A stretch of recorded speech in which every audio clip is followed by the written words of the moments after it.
Stocks stumble in September. Can Congress come to the rescue again, or will the pending election and a rise in COVID cases prove much to handle? That action starts now.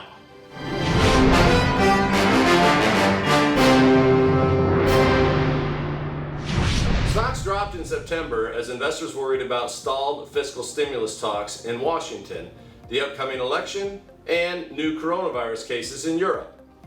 The S&P 500 index lost nearly 4%, while the Nasdaq Composite declined just over 5%. The Dow Industrials dipped 2.3%.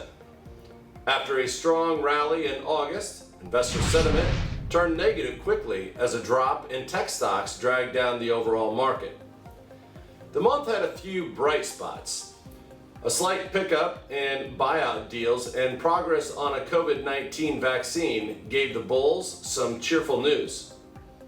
The market cut its deep losses as September came to a close, surging on the final 2 days of trading as legislators appeared to reopen fiscal stimulus talks.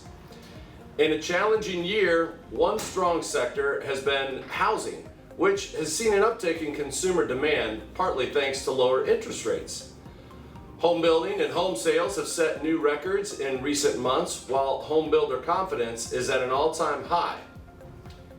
Housing accounts for 15% of the nation's gross domestic product, so investors will be watching to see if the sector can retain its momentum in the fourth quarter and into 2021. Our investment models remain comfortably positioned with only 35% exposure to domestic equities. However, the sector exposure now includes gaming, healthcare, auto, and building.